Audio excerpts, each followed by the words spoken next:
I'm very excited today on our Success Ascend podcast to introduce to you a gentleman who I've known for a number of years. His name is Michael Maher. Michael is the author of 7 Levels of Communication, also the creator of the Generosity Generation.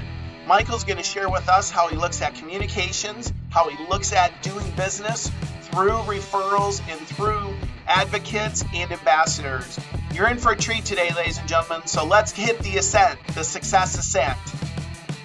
Hey, welcome, ladies and gentlemen, to our Success Ascent podcast. And my name is Pat Mancuso. I'm the host and creator, and I am extremely grateful today to have the opportunity to talk with someone who I've known for quite a long time. In fact, before we started today, we started talking about how long our relationship has been.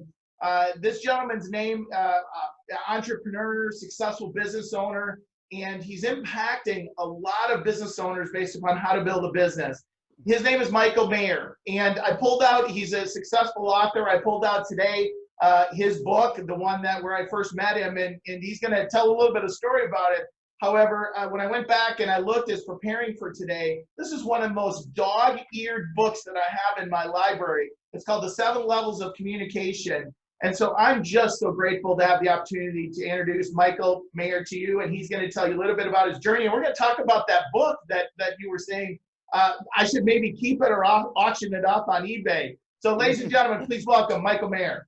Oh man, thank you so much, Pat. It's an honor, and I'm privileged to be here, and really appreciate our relationship, and appreciate that you're doing a podcast that's going to change the world, and I'm just honored to be a part of it.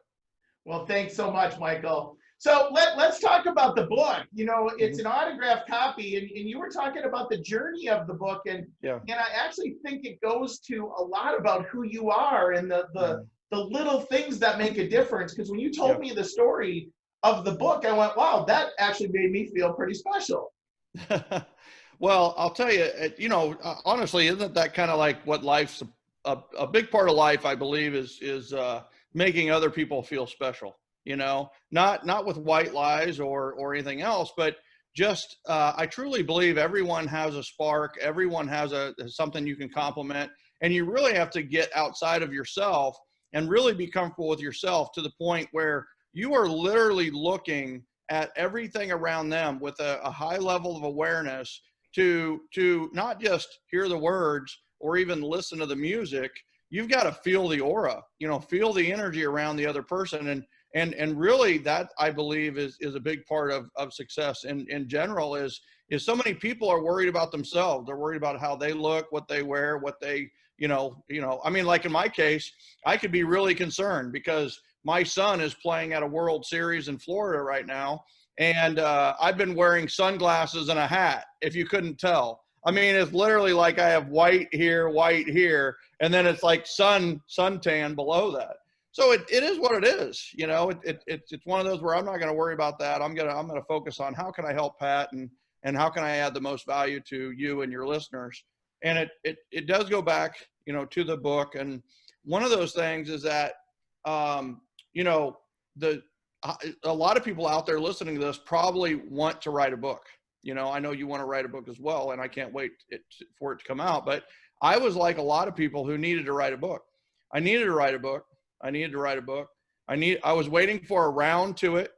I was getting ready to get ready. And then I got thrown a reminder, and I actually had knee surgery from accumulative sports. And after the knee surgery, I actually ended up getting 7 blood clots, 3 in each lung. 1 went through my heart, killed me for about exactly 37 seconds. Wow. I was resuscitated in Olathe Medical Center in Olathe, Kansas, of all places. And they went down, they put in a temporary pacemaker in my heart.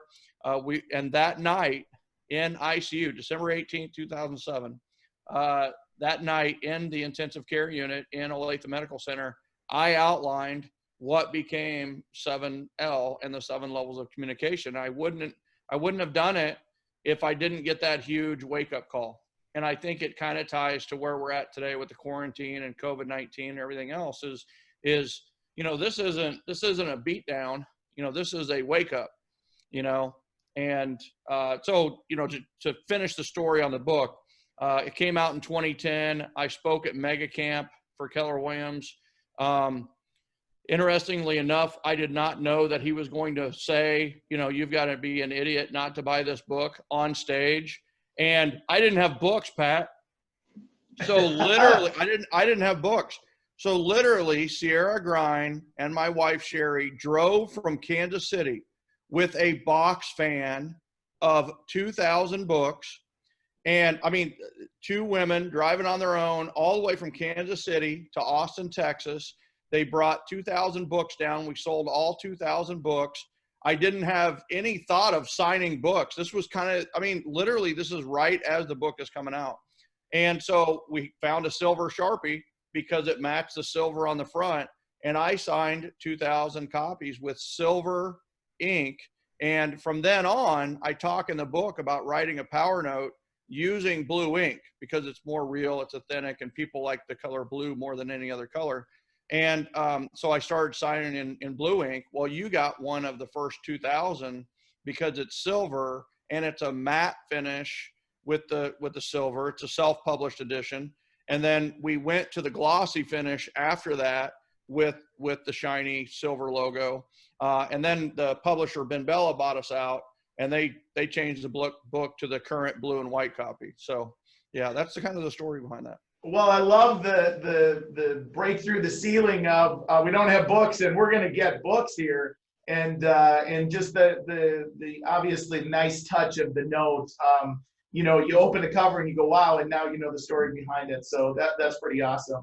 Yeah. So Michael, we got into it really quick. Tell me a little bit about Michael. Where does he reside? Family? I know you talked about your sons playing in the World Series down in Florida. That's pretty awesome. Yeah. Yeah. So yeah, this is a really special. He's actually played the last 3 years down here. It's really the top teams in the country. Imagine winning your state to be the best team in your state. And then you go to Florida, all these teams come from all the other states to play against each other to see who is the best in the country. And it's a really special environment. Good for him. His world is so much, I don't know if it's so much bigger or so much smaller than mine. I grew up in Gardner, Kansas, a really small town. My entire world was how far I could bike. My son's been on 200 flights. Wow. So it's just a totally different existence. And I was a teacher and coach like my father for 4 years. In the summers, I was looking for a part-time gig. I knew I was going to invest in real estate someday, so I thought I'd get a real estate license and learn about how to investing in real estate. Of course, you don't learn how to invest in real estate class. You learn how to get your license. I got my license, and it just happened that one of my teammates on a softball team, I played college baseball, got out of college, and kind of was looking for something to do. So I started playing ultra competitive slow pitch softball. And one of my teammates, just so happened about 2 months after I got my license, him and his wife, newlyweds, were looking for their first home, and said, I'll work with you, Michael. That was how I got my first client. He was not very enthused, but we helped him get a great home. And 30 days after he got his home closed, we threw a housewarming party. And at that housewarming party, there were about 45 people, 20 neighbors, 25 of our friends. The softball team came over. We all celebrated. They celebrated Davey and Vanessa, but what was interesting is they were also patting me on the back and telling me how great of a job I did. And they kept saying, I've never heard of a realtor doing a housewarming party. Now, I'm not the sharpest tool in the shed, or whatever it is. Yeah, the sharpest knife in the drawer, whatever it may be. Yeah. But I instantly knew there was an idea there. So I became the agent who, when you buy a house, you get a housewarming party.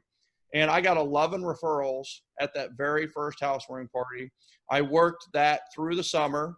And then when I was teaching, coaching 3 sports, showing homes on the weekends, and returning phone calls anytime I could during planning periods between school and practice, which there's only like 30 minutes there, and then after practice. So it was tough. I mean, it was like very, very busy. And then I decided to put the teaching and coaching career behind and really jump full time into real estate. And that's where it took off. We and clearly haven't looked back with all your success. So Michael, let's talk a little bit about the 7 levels of communication. Like, okay. What prompted you to write that book, and put that model in place for folks? Yeah. So what prompted first and foremost was there was no other book like it out there. I saw the gap that, everybody's talking about marketing, but nobody's talking about communication. How does marketing fit with communication? My degree, my MBA is in marketing and communication. So it's like honestly, my degree is in marketing and communication, which means 90% of my classes are in marketing and 10% were in communications. I mean, but as you and I both know, like in sales, in business, communication is far more important than marketing. If you communicate correctly, you'll never have to market again. Communicating correctly, this is my Army of Ambassadors logo shirt, is, if you have an army of ambassadors that you communicate with on a regular basis, who are out there promoting you, speaking highly of you, and referring you willingly, that's worth far more than any marketing dollar that you could ever spend. So we help a lot of companies at REFERCO. We help a lot of companies go from spending their money on marketing to spending their money, a lot less money, on communicating with their clientele and having that clientele turn into these raving fans in this army of ambassadors. And it's one of those where, there just hasn't been a book that just really went through, where does advertising fit as far as business communication? It's the lowest level. Right. The old adage is 50% of it works. We just don't know which 50%, and then you got direct mail, and then you've got electronic communication, which was another problem that I saw out there. Is I saw that people were really spending way too much of their time, energy, and effort in email and even social media and that kind of thing. And the fact of the matter is they were trying to get business, but it was the only reason to be online is to get people offline. Then you've got the Wait, say that again, because in the world that we're in today, I think that's so important. Yeah. So say that again. Yeah. So the only reason to communicate with people online is to get them offline, right? Is to get them together or get them to say something about you offline or incorporate their life. And it's one of those where the other thing too is with email, I mean, nobody reads the email anymore. And social media is becoming the same way. We have people who are dropping off Facebook, they're dropping off Instagram, they're deleting TikTok off their phone, all of these things, because they here's what we all thought. We thought social media was going to be the secret to happiness. And then, and it's actually been the opposite for many, many people. It's been the trigger for depression.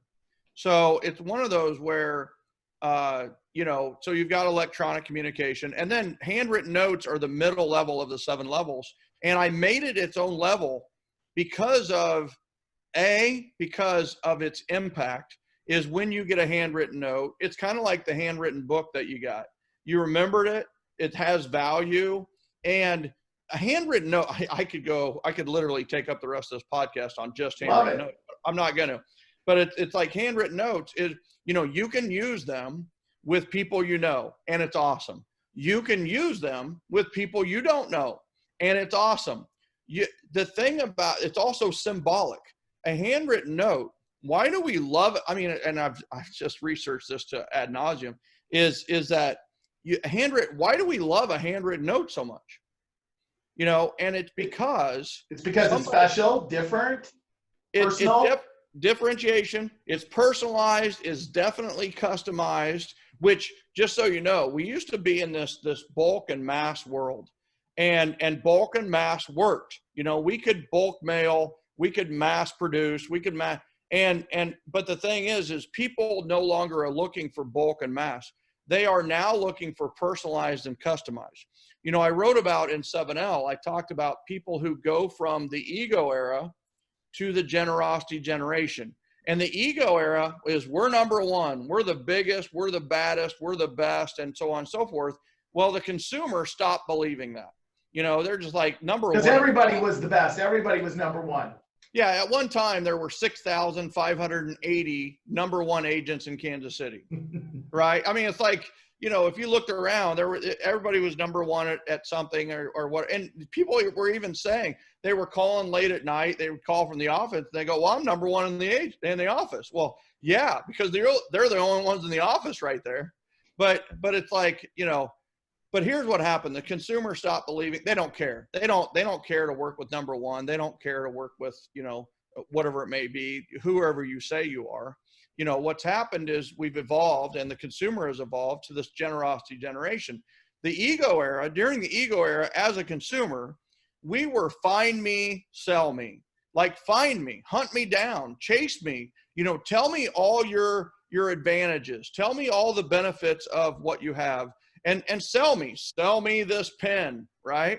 And the thing is that like the consumer totally changed. And this happened about 2004 to 2008. And they went more to this, hear me, help me. And social media has been a big, big part of this, is that the new consumer is this, hear me, like ask me questions, listen to me, consultative approach, Socratic approach, hear me, like really hear me and ask me questions, care about me, right? And then help me. Right. Help. If your product is the way to help me, then that's great. If not, connect me to the person who can help me. And the old ABC during the ego era was ABC, as we all know, always be closing and coffee is for closers. Well, there's a new ABC in town. And the new ABC is A, always, B, C, connecting. Always be connecting. Always be connecting people. Always be helping.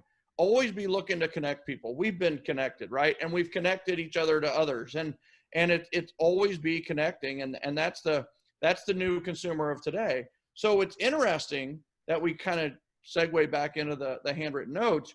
Is a handwritten note is special because somebody took action, a thought about us, and then took action on our behalf. Yeah. When we weren't in the room. So, you know, somebody sat down on their own, thought about us, wrote about us, took action on our behalf, and sent us the note. Well, that is a great model of the behavior that we want our ambassadors to take. We want, when they're out and about and they hear a need for our services, we want them to think about us and take action on our behalf by referring us to that person and connecting us to the referral, whoever needs our services. So if we want people to think about us and take action on our behalf, then we should model that behavior, which is a handwritten note is a great model of that behavior. And now that's all, you know, very subliminal, all very subtle, but it's very, very important as well. As we all know, the little things make the big difference. Well, last three levels. Yeah. Keep going. No, finish your thought. Last three levels: phone calls, events and seminars, events, and the top one is one-on-one meetings. Yeah. So, you know, those are the top three levels of communication. As we know, if we are going to convince or sell or influence, then we need to do it on a phone call. We need to do it at an event or a seminar, or we need to do it in a one-on-one arrangement. Most sales, even today, are done in a one-on-one environment. Well, you know, Michael, you'll love this story. So, you know, I would have a local office supply place, and I would go there, and it still is one of the big names. There's really the top two. And I get home one day, and there's a box, and inside the box is a bag of M&Ms and then a note card. And this was from one of the top two, you know, commodity-based office supply places. And it was from the manager. And I don't know if I was, you know, spending a lot of money there or if I was one of their, you know, preferred customers. However, she took and wrote a handwritten note thanking me for being a great customer. And I'll never forget that from, you know, I don't know if that was something that was done at the local level. It's the only time I've ever received anything like that. And, you know, you get the coupons or you get the the rewards points. This was just a little bag of M&Ms and a handwritten note, and it's always impacted me from the standpoint of, where do you think I spend all of my money? At that office supply place. So two things on that. Like, so number one, how long, I mean, do you still have that handwritten note?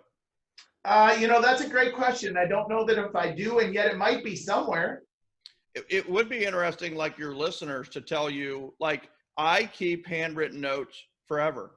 So imagine a marketing piece that literally the shelf life is infinity. Yeah. Like, they will never throw it away. Maybe they won't look at it again, but maybe they will. Yeah. And maybe, you just never know.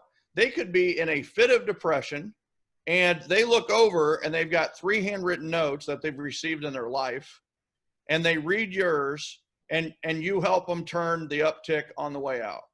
Yeah. And you just never know. And I truly believe that a handwritten note is the most powerful marketing piece that leaves a person's office every single day. And, well, it's interesting that you mentioned that. I've been involved in a program for a long time and out in the field, and obviously that changed a little bit with COVID. And yet at the end of every session, I would have a journal, and it was completely optional. And I just asked them, I said, drop a little note in there about how this program impacted you. Not about me. It wasn't about me at all. I want to know how this program impacted you. And Michael, I have every one of those journals, and on occasion I open them up, and it goes to exactly what you're saying. I read it and I go, wow, we made an impact on them, and we made an impact on the world. And every one of those journals is still on my shelf. So it really goes to what you're saying there. 100%. So let me ask you this. So you talk about REFERCO, and you've got these ambassadors, and we both have a commonality of being in the real estate business, and yet we're both business owners beyond that. So talk about REFERCO and how that impacts other businesses as well as 7 Levels.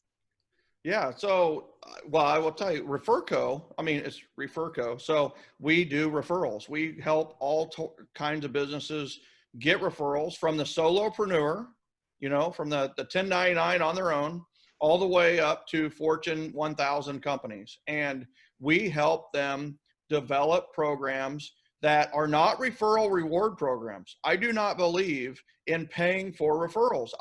You don't want to monetize or dollarize a relationship that hasn't been dollarized or monetized. People will refer you because you're high character, because you're highly competent, and for the way you communicate. The secret ingredient that we bring to the table most of the time is, and by the way, we have denied as many businesses as we work with because they either don't pass the integrity test or they don't pass the competence test. It's like, you got to be really good at what you do, and you need to be truthful. You need to be honest and have high integrity. And then the third is the communication piece. And that's usually what we bring to the table. And we help them communicate their high integrity in a way that's not braggadocio. We show them how to communicate their competence in a way that isn't, yelling and shouting. It's much more, what we typically do is we will use a testimonial approach, or, there's this thing about build a brand or storytelling or story selling. There's a lot of that. And the truth is that nobody cares about your story until you've heard their story. And that's the truth. So it's one of those where here we have our ambassadors, or the company's ambassadors and clients, tell the story of the company. And so there's a high engagement rate between the consumer client and the company, whereas that never existed before. It was too hard. It was too hard to manage, too much going on. But now you can do that through social media and email, and you build a relationship with your clientele in a way that attracts them, but it also encourages them to refer and also attract others to your brand. So, we have some people that literally, people are saying, you got to sign up for these people's email list because I'm getting these, I'm getting this is awesome. And, imagine somebody referring your email list to get on for people, because it's so good, so inspirational, and has so much value. Well, and that they'll open that email too if they wanted to get in on it, right? Versus, not reading it or pushing it aside. Yeah. A big part of our consulting, with that communication has really been event generated as well. So for all the way up through the first part of 2020, we were helping people create these plans called YAPs, which is yearly appreciation plan. That's the first YAP, and that's for everybody. And then you have a yearly ambassador program, which is for your highest clientele, your top people, what we call ambassadors and champions. You can call them VIPs, golden crew, whatever you want to call them. And so you have two plans, one for everybody and one for your upper crust or your higher level. And it's one of those where they were real event based, you know. But I have to tell you, the beauty of COVID-19 is we have had to zig in a world of zag and create virtual events. And so we've been really help. And here's the thing about virtual events, they work for everyone. You know, the thing about the events, it worked great for an auto dealership. It worked great for Chick-fil-A.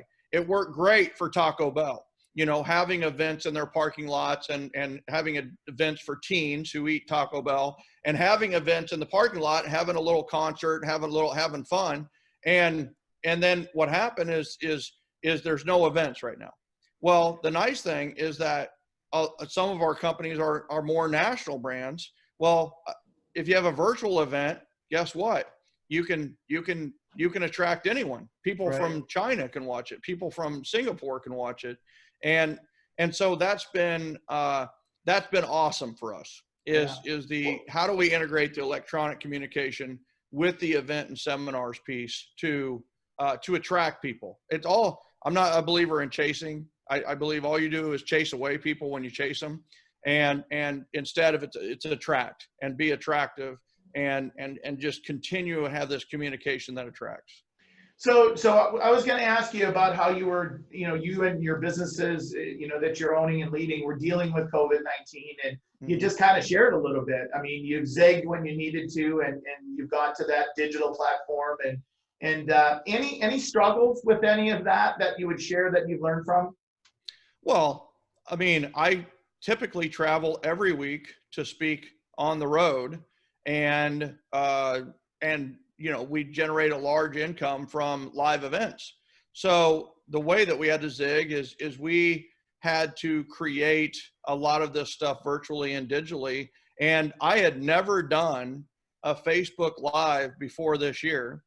And starting March 18th, I started doing I did a Facebook Live, and then I did something called the Daily Dose, which was literally a 30 to 45 minute interview every day with people like, Todd Duncan and Nick Santanastasso and Sean Callaghy, who's with Tony Robbins every time they travel. And so we did a Daily Dose edition of a Daily Dose of Positivity and Productivity. And I created a Facebook group, which is something that I've taught for 10 years is you guys should have a Facebook group. You should have a Facebook group. I had a ton of private Facebook groups, but never a public facing Facebook group. So I created a Facebook group. I truly believe that every company, the Success Ascent, everybody should have a Facebook group. And you're like, well, I'm only going to have 10 people in it. Well, yeah, it might start that way.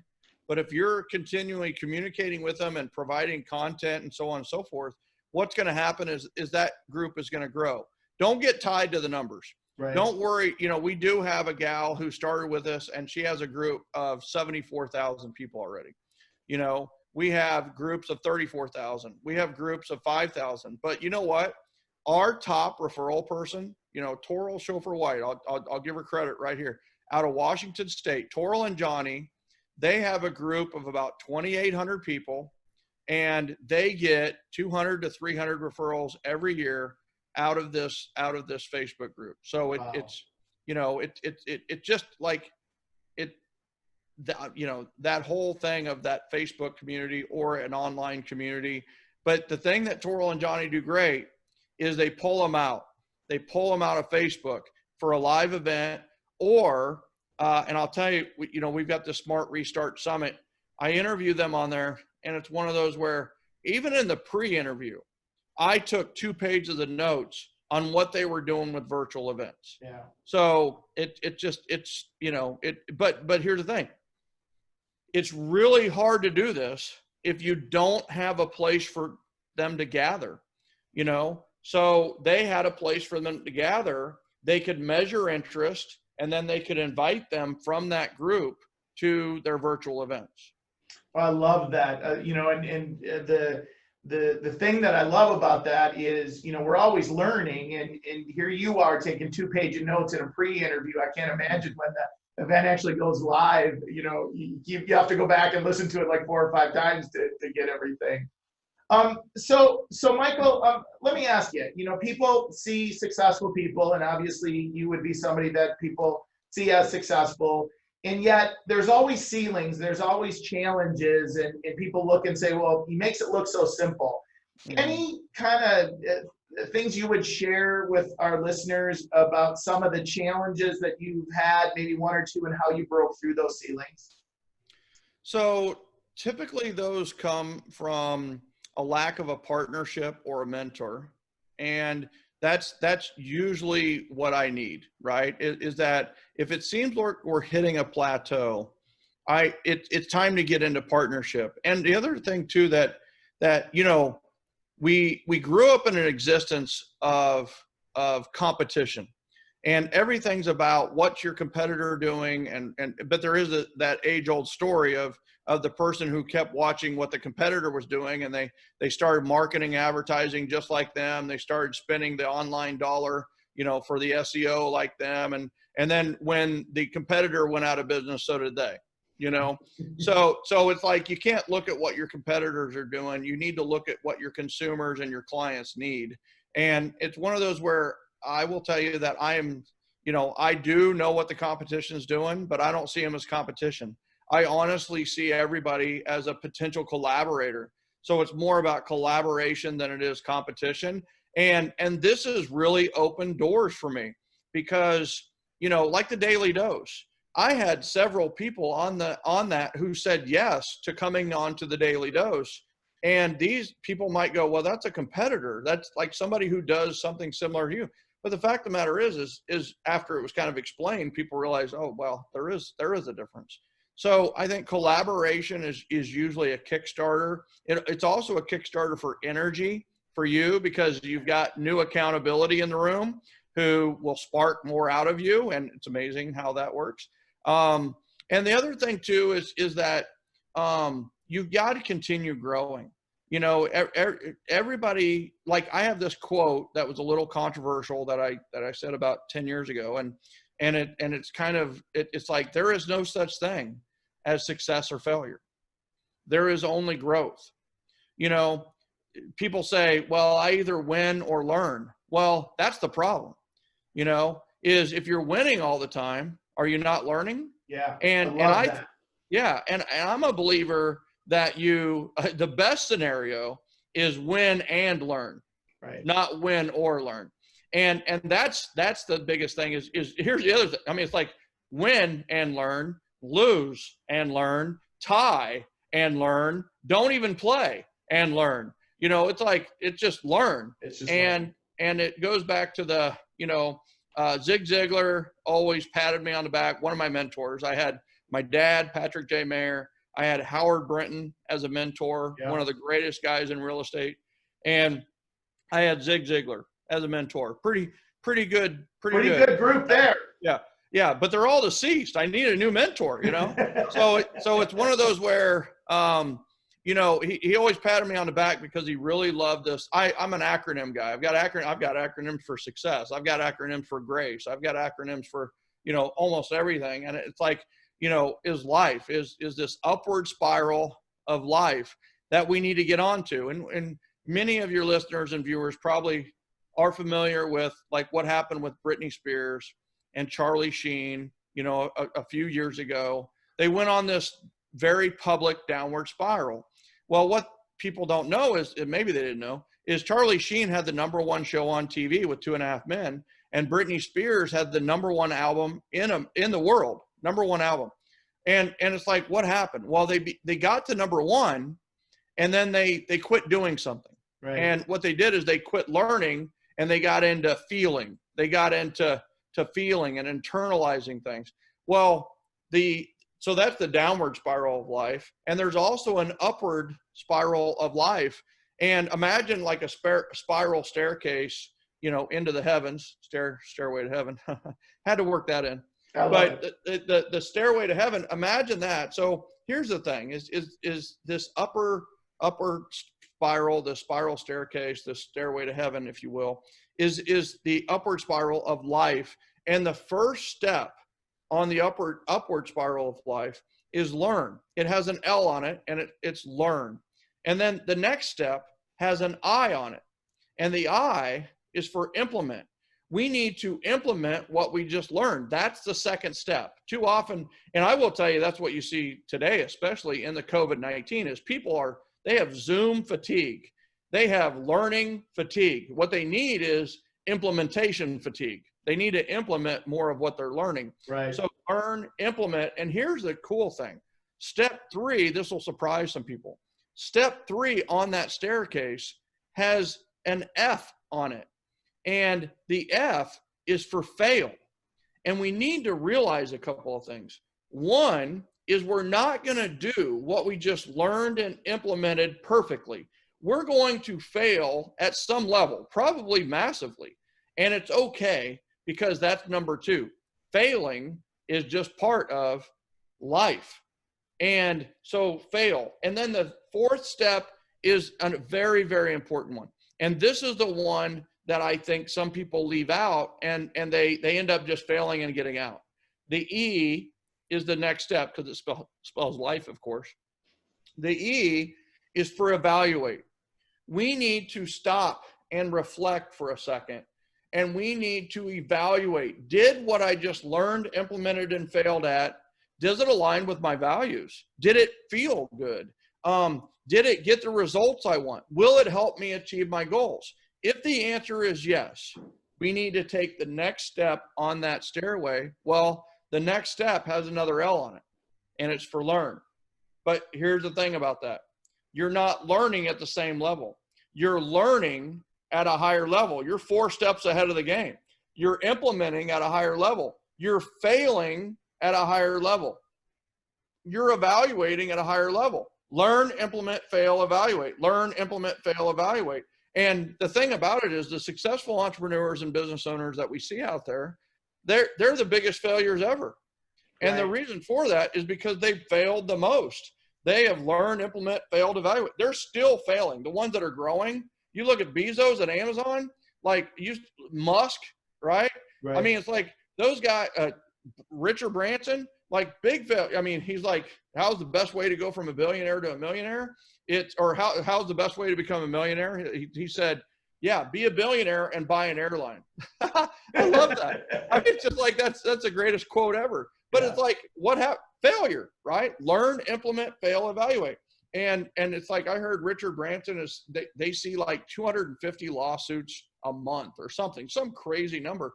But it's like, it's people trying to get money or whatever it may be. But it's one of those where it's like learn, implement, fail, evaluate. And if we stop learning, we start going down the downward spiral. We start feeling, and we start getting depressed, and we start getting into our feelings of inadequacy or comparison or whatever it may be. And we need to kind of like, all right, the feeling needs to be attached to learn, implement, fail, evaluate. And people all the time say, never quit, never quit. Hey, I love the whole thing, never quit. But one thing that we do need to do is we need to stop. We need to stop and reflect. We need to stop and evaluate and look back. They say hindsight is 2020, right? And we're in 2020. But it's one of those where it's like, look at 2020, have hindsight. And if your hindsight is 2020, then guess what? Your clarity and your vision for moving forward. That's what I did with my referral system. It's continually tweaked. Always looking to. And the people who made COVID-19, the people who are winning right now. And Pat, you know a ton of these people as well. They're winning because they're learners. Right. Yeah, and you know what I love, Michael? It's like every time I talk with you, I mean the nugget you just gave us is amazing because it's about awareness and right now, although people will hear this and of course it might be controversial, they'll say, there's opportunities out there and people look at that, go at what expense, and yet there are people who need certain things that haven't even been invented yet or created. Mhm. And if we slow down and we learn and we take that learning and we have an awareness, we can change the world. We can impact people's lives. And so that stopping, that slowing down, that stopping is so important. So I It love really that. is. I love You and that. I both have coached many, many people, and I have to tell you, when I get paid by a CEO or a COO or a CFO or a CMO to coach, and many times I feel like I'm overpaid. I've never been overpaid my whole life. I truly believe I've never been overpaid ever. In real estate, people are like, well, you sold my house in like 4 hours. Yep. All the stuff I did before now sold your house in 4 hours. It was really 40 years of work, not four Exactly. hours. So it was one of those where but I have learned as much from them as they've learned from me, and it's because I'm a great listener. They talk 80% of the time and they self-solve and they self-discover, and then they call me brilliant. It's the greatest gig in the world. But I have to tell you, like, what is my secret sauce? I hate to disclose it on here, but it's like, what is my secret sauce when it comes to is if we get tied to being reactive all week, and we're just doing what we do all week, and we're working in our business all week, we feel like the week is a failure. Yeah. Even though you might have, in real estate world, you might have shown 10 clients, you might have even listed a couple of homes. You look at it and you're like, it's a failure. What does it take, like mentally? Like, what does it take for us to feel like the success, that a week is a success? It's working on your business. It could be an hour. It could be 2 hours. If you've made progress on your buyer book or your buyer consultation or your listing presentation or your pre-listing packet, and I know I'm giving real estate examples because we're both from real estate, but it applies to any business, is like, what's your project? What do you want to get done? What's the shoulds we want to mark off, the things I should do? What are those things we want to put in the schedule and get done? Well, guess what? The more of these little shoulds we get done, the better the rest of the week and the better we feel and the more accomplished we feel for the week. The secret is working on your business, which involves stopping Right. and doing those sessions. And guess what? It's the secret is working on your business, Yeah. not necessarily working in your business, because you know what? We're all going to work in the business. We're going to go to work. We're going to put our nose to the grindstone and we're going to work in the business. But the key ingredient, I truly believe, to success at a high level is working on your business as much as you're working in your business eventually. Well, Michael, you know what? That's a great place, and gosh, I'm guessing I'm going to probably have you back because I think if I just keep you talking, we'll get so much stuff. And yet, I want to make sure you get to your kid's game and don't miss anything. And I know you're actually not in the office today, so I want to be respectful of that. So Michael, if somebody wanted to get in touch with you, about books, about speaking, about an ambassador under REFERCO, what would be the best way for them to do that? So first, let me ask you a question. Is that all right? Absolutely. All right. So you're calling this podcast the Success Ascent. Yes, sir. Like, what does that mean to you? I'm genuinely curious. And I feel like if I texted you I'd get a different answer. I want to, like, what is the Success Ascent? Like ascending a mountain? Like, yeah. what is, Michael, my journey and over the years, and, I've impacted thousands of people, both live, coached hundreds of people, I think 35,000 hours of coaching and consulting. And that's not about me. It's about the opportunities that I've had. And in the podcast, The Success Ascent, is really about the journey. And, every day we go through the journey, and sometimes the journey is up the mountain a little bit, and then sometimes you got to take a step back from it. what my goal is with this vehicle is to really bring people on like you. And, I could talk about all that, yet, I've learned from mentors and coaches and consultants just like you have. And like you said, it's a collaborative effort. That's really what I love about this in my heart. It's a collaborative effort where, just an example of you bringing out the LIFE acronym. I look at that and I go, yeah, that's really a great way to look at the journey. So in my mind, it's about the journey, and it's about how you can't stop, going up the mountain. And then what I also love is that at some point, once maybe you get to the peak of the mountain, down the other side is where you get to experience momentum. Not that you're going backwards, it's just you're going to get to a point where you're going to experience momentum. And man, for me and the people I've worked with over the years, that momentum piece, when it's just kind of happening and they're in the zone, and you don't stop learning, right? I mean, and yet it's that piece that really drives me. So that's what really this is about, and it's about giving back. And I just love the environment, the vehicle to do it, because again, this is technology at its best. Yeah, 100%. I love that. I'm glad I asked, because ascent is such a powerful, great word, and it is. It's about the journey, right? It's about this journey up the mountain or up the hill, and you get the momentum on the backside. So I love that. Absolutely. For people to reach out to me to answer your question, it's REFERCO.com. They can look me up anytime. We do have a free, open, public group on Facebook called the Generosity Generation. You're welcome to join. Just say that you came to us through Pat's podcast, and we are selective. We don't just let everybody in. There's some questions that you'll need to answer. And then I am doing a ton of virtual teaching, virtual speaking. And if that's an option for somebody, I would love to do it. And we'll customize the virtual background to whatever your company wants. We've got some cool things that we can do. And I love to do it, and I'm here to help. I love it. Well, if you haven't had a chance to buy the book, ladies and gentlemen, please buy the book, 7 Levels of Communication. Michael, thank you so much for being with us today and sharing your time. And I truly was impacted by our talk today. And at some point, I'd love to have you back. And wish your son the best in the game. I know how that is. And just don't wear the sunglasses today, so you can kind of make up for that tan. That's right. It's too hot down here not to wear a hat and sunglasses, but I'll just have to go through it and just apologize for my crazy tan. So I love it. It's all good.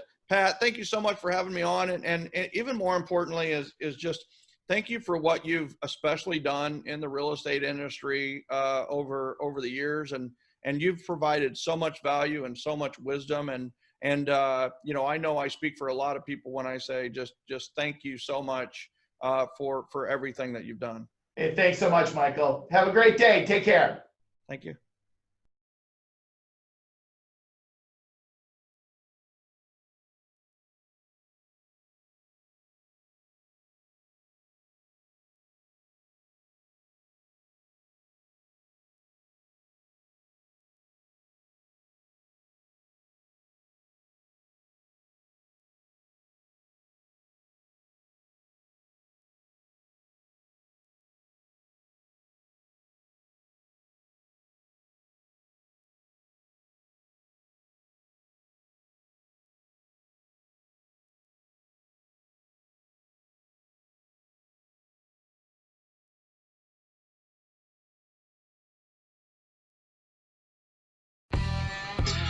What an amazing interview today with Michael Maher.